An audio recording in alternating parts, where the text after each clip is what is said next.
Right, I'm making vegetable burgers today, but these are vegetable burgers which I found on Pick and Pay Fresh Living magazine.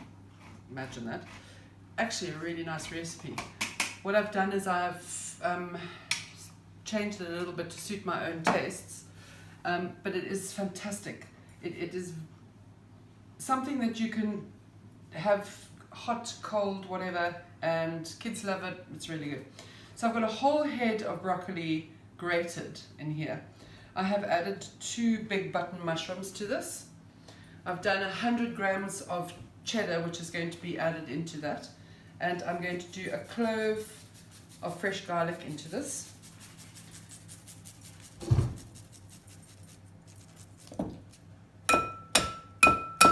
I'm also going to add some crushed chili.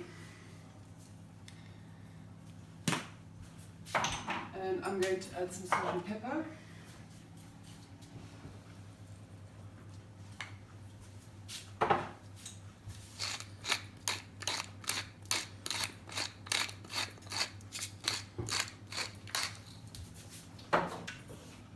And then the cheese goes in.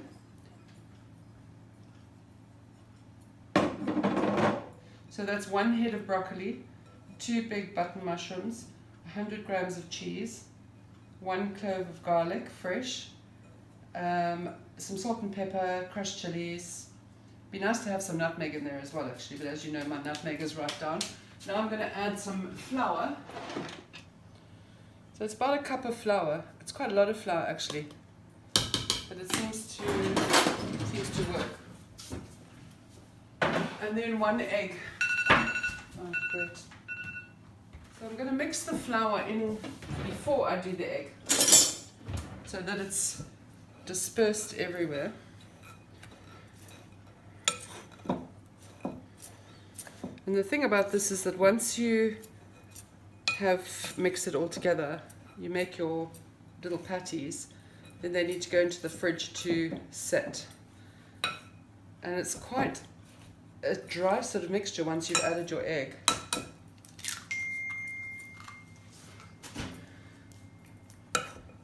You'll see when I finally mix it up, it's quite a bit to bring it together.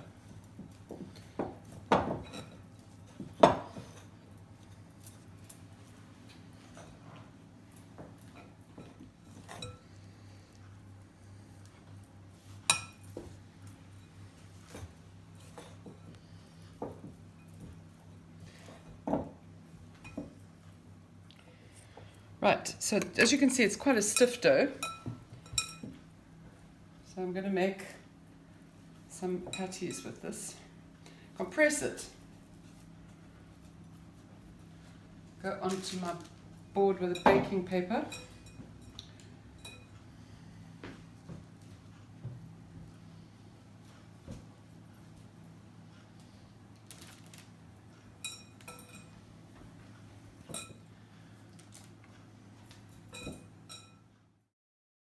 Right, you heard the timer go off. That means the bread is probably ready. Let's have a look at it.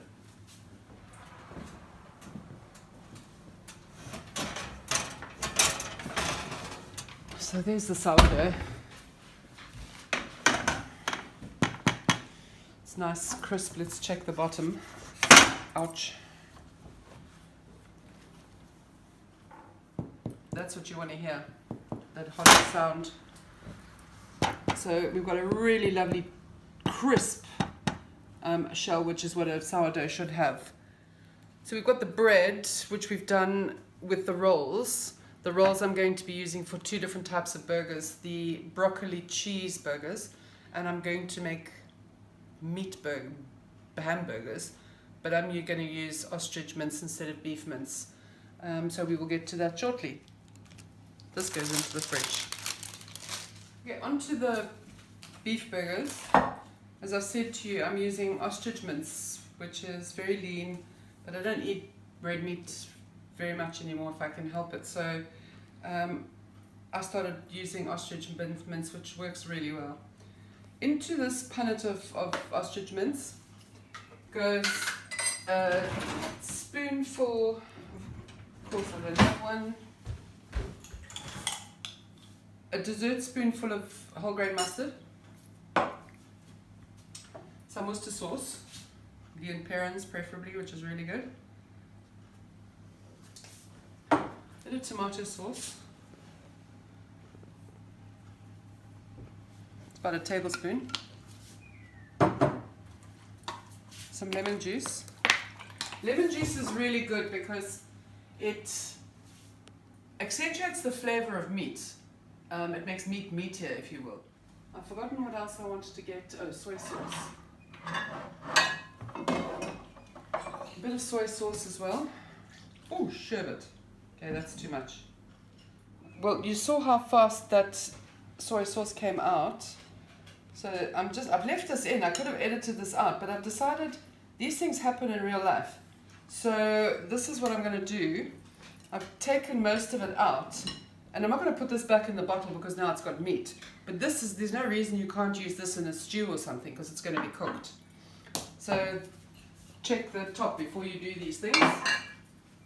Right, now I'm going to put in some oats, because that is what I use as a filler instead of breadcrumbs. Works really well for people who have gluten intolerance. It's also really good because oats drags through the gut and is really good for cholesterol and all sorts of stuff. So I'm going to put in a good handful of this, handful and a bit, and then it's going to have 1 egg, which is going to bind it. And now mince is very bland and it really can do with a lot of seasoning. Don't be frightened of seasoning burgers. I mean, I'm doing everything that Heston Blumenthal says you shouldn't do. He says you shouldn't mess with the meat, the meat and leave it in its strands and da da da da da da. So yes, his burgers are awesome, but we don't have time to make burgers like that. We just want things that are easy to do in our lives. So I'm going to put in a bit of cumin. Oh, this is the old one. Just got a new one.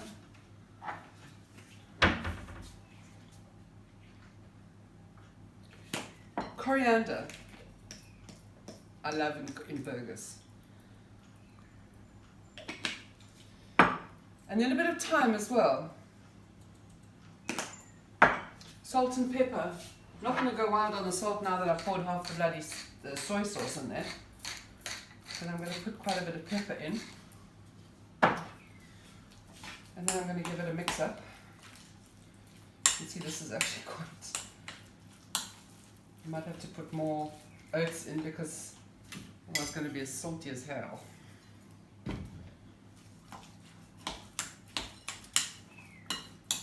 Okay, so the oats is now going to absorb all that liquid that I've inadvertently put in here.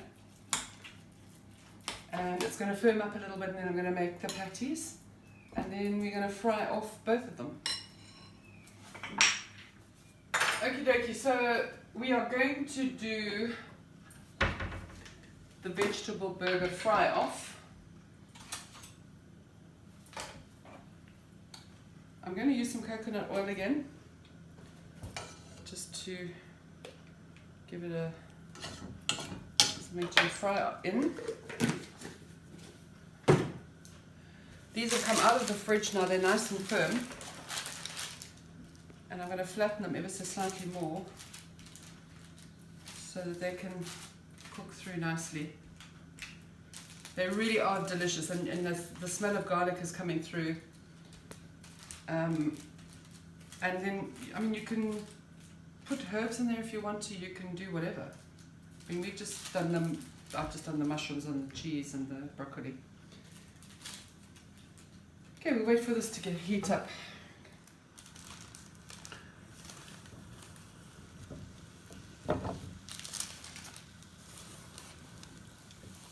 This isn't at a very high temperature because you want the heat to permeate through and cook, because it's got flour in it. Really, that's the main thing. Even the raw egg doesn't bother me so much, although it is something to consider. So that's going to just quietly cook for a couple of minutes. I'm going to turn them over and then they'll be done. Simple as that. Then we'll get on to the meat burgers. I'm just going to turn these over. You can see we've got a nice bit of colour coming on here. This one I've just added. So I don't think it's ready to turn just yet. Let's have a look. No, it's fine. So I'm going to give this another couple of minutes to cook on that side and go through. Okay, good indication whenever you're frying anything, especially meat. If you can feel heat coming through on the top when you touch it after it's been frying for a while and it's not hot enough, you know that that heat has not gone through properly. That's when Heston talks about when you're cooking a steak to flip like that. If you want a medium rare steak, for example. By turning it all the time, the heat is going through evenly on both sides and you're not ending up with something that's stone cold on the top. So I'm going to give these a quick flip back over, just so that that heat then goes through from the other side again, because these are almost done, but I want to make sure that the heat has gone through evenly on both sides. And then I'm going to take them out, and then they are ready. So they're not overly cooked, but they are cooked, and they are delicious. You know, you can do this. I've used this recipe for a couple of different things. This one, as you can see, I've done mushroom in it. But I've done it with cauliflower, it's beautiful. I've done a broccoli cauliflower mix. I've done it with just cauliflower flour. I've grated some carrots in there. So you can be really creative if you're a veggie and do a whole lot of stuff. You know, if you're vegan, you could not use the egg, obviously. You do a flax egg. You can even use some sort of meal replacement, egg replacers. But I reckon that aquafaba might work in that as well.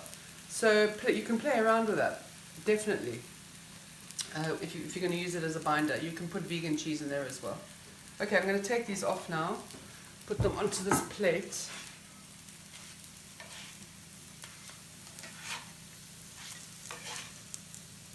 And they stay together really nicely, so they make a really satisfying burger. And even meat eaters are not going to have a problem with eating this. They're really good. I can't tell you. I wish you could taste them. But make them, because you will have all these ingredients. They're delicious. Right, let's do the hamburgers. This is quite wet. But the mince was quite wet to start off with. And then I, of course, put in a bit too much soy sauce, which won't affect the flavor really, because it can take a lot of seasoning. I'm dipping it in flour just to give it a little bit of an extra crust as it fries. And I'm using the same pan that I did the veggie burgers in, because it doesn't need to change now.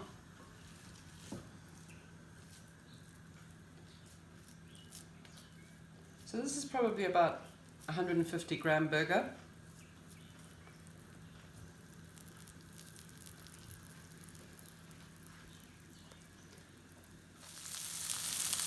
So that little punnet of mince is made for decent sized burgers. This little bit that's left shows that you can use this to make meatballs as well. So I'm just going to add that little bit there to show you what it's like.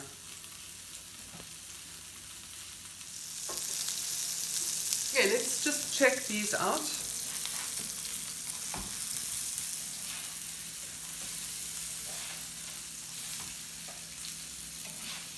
See, they're holding together very nicely. Give this a little flip over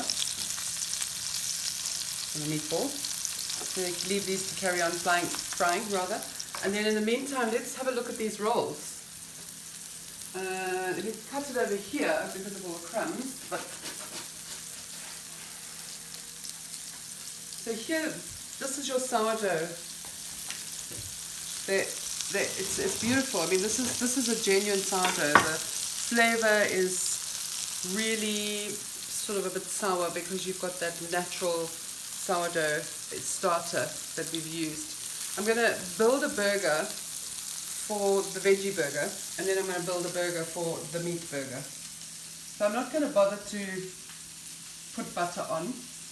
I'm going to use the mayonnaise that I made, the vegan mayonnaise, which can go on. So I'm going to put the mayo on first.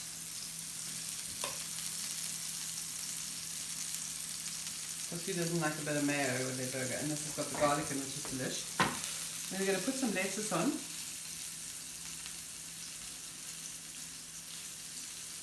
And then the burger will go on top, and then tomato, slice of tomato, and then you can put gherkins or cheese or whatever else you want on there, avo, anything else, even bacon if you want.